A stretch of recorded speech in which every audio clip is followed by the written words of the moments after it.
विशालराव साहेब, राहणार देर. माझे लग्न 2020 रोजी पूनम गोविंद पाटरे यांच्याशी झाले.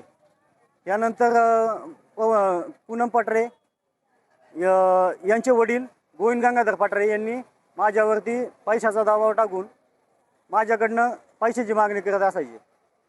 काही कारणांनी मी पैसे देऊ शकलो नाही काही दिवसांनी, कारण माझ्या घराचे काम चालू होते.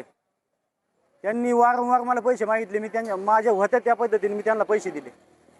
काही कॅश स्वरूपात दिले, काही ऑनलाईन स्टेटमेंट आहेत माझ्याकडं. ह्या सगळ्या पद्धतीने मी त्यांना पैसे दिले. घराचं काम काही अधूर राहायला लागल्यामुळे मी त्यांना पैसे देण्याची कमी केली. तर त्यांनी माझी पत्नी पूनमीच्यावरती प्रेशर टाकायचं सुरू केलं. तर मी ह्या कारणामुळे तिला समजून सांगायचं की माझ्याकडे पैसे नाही आहेत सध्याच्याला, कारण मी सध्या इंडियन आर्मीमध्ये नोकरी करतोय. माझ्याकडे महिन्याला पगार यायचा आणि महिन्याला मला कॉल करायचे. ह्या पद्धतीने मला थोडा त्रास देत आले. त्याच्यानंतर माझ्या मंडळीला तिने मानसिक त्रास दिला.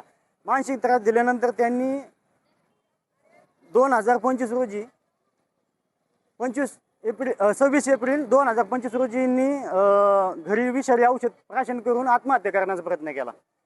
पण त्याच्यामध्ये मी त्यांना वाचू शकलो नाही. त्यांचा मी वाचायचा खूप प्रयत्न केला, पण त्यानंतर त्यांनीच माझ्यावरती उलटी केस टाकली. मला आत्महत्येस प्रवृत्त म्हणून त्यांनी 306 हा कलम माझ्यावरती लावून यांनी मला जेलमध्ये टाकलं. त्यानंतर त्यांनी माझी मुलगी आद्या हिचा जन्म 2023 रोजी झालेला आहे. तर ही त्यांनी तिचा ताबा घेऊन हे देवळाली प्रभारी इथं घेऊन गेले. त्यानंतर त्यांनी डांबून ठेवण्याचा प्रयत्न केला, मानसिक त्रास दिला त्या मुलीला. त्यानंतर मी मुलगी पोलिसांकडून कोर्टाकडून घेण्याचा प्रयत्न करू राहिलेलो आहे. पण अजून सध्याच्याला तारीखवरती तारीख पडत चालल्यामुळं आणि योग्य ते निर्णयाला लागल्यामुळं मला ही माझी मुलगी भेटू नाही राहिलेली. आणि त्यांनी त्या मुलीला मानसिक त्रास छळ करून तिला तिथं हात मोडलेली मला ही खोटी खबर पसरवली. त्यानंतर मला तिथं बोलावण्यात आलं का तिचा हात मोडला म्हणून. 2025 रोजी मागणी काय नेमकं तुम्ही थांबा, तुमची मागणी काय आहे? मागणी नाही, आता तिथं झालेली घटना सांगतो ना. एकदा तारीख बघू द्या. एकदा ती तारीख होती रामनवमीची तारीख होती बघा, 26 तारीख होती रामनवमी. हां 26 मार्च. पाठीमागचा महिना कोणता? मार्च ना. त्यानंतर 26 मार्च 2025 रोजी मला त्यांनी तिथं बोलावलं खोटी बातमी सांगून माझ्या मुलीचा हात तुटला म्हणून. त्यांनी मला खोटं सांगून तिथं बोलवलं. आणि हे सांगणारा व्यक्ती होता लक्ष्मण काळे, देवळातलाच राहणार. त्यांचेच नातेवाईकांनी मला सांगितलं का तिथं तुम्ही या आणि काहीच होणार नाही, आता याला खूप दिवस झालेले आहेत, तुम्ही येऊन तुमच्या मुलीसाठी काही उपचारासाठी पैसे घेऊन या, या सगळ्या गोष्टी करा. मी स्वतः 20,000 रुपये घेऊन माझ्या मुलीच्या उपचारासाठी तिथं पोहोचलो. त्यानंतर तिने घरी जाण्याच्या आधीच मला तिथे रस्त्यात पकडून रात्री मारहाणीचा प्रकार सुरू केला. त्यांनी दांडे, लोखंडी रॉड, पाईप ह्या पद्धतीने मला मारण्याचा प्रयत्न केला. गोविंद गंगाधर पाटरे, जालिंदर पाटरे, त्यानंतर त्यांचे मुलं पवन पाटरे, त्यानंतर त्यांच्या मुलाचं नाव आहे, एक मिनिट, त्यांच्या मुलाचं नाव घेणं गरजेचं आहे.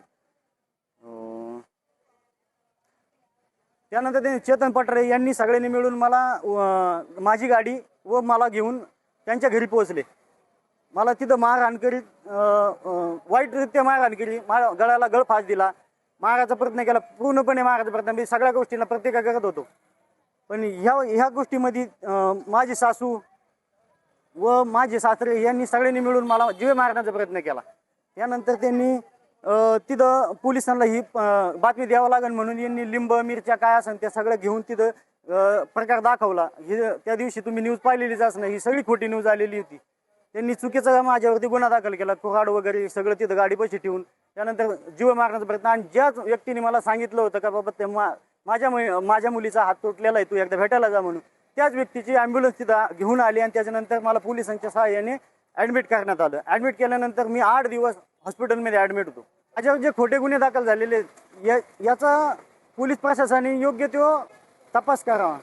फौजी नगर तालुक्यातल्या फौजी संघटनेला हेच माझं निवेदन आहे का माझ्यावरती जो अन्याय झालेला आहे याच्यासाठी तुम्ही पुढे येऊन माझी मदत हीच माझी मुलगी मला भेटावा. अशाच बातम्यांचा आढावा घेण्यासाठी आजच आपल्या YouTube चॅनलला सबस्क्राईब करा. बातमी आवडल्यास लाईक करा आणि इतरांपर्यंत शेअर करा.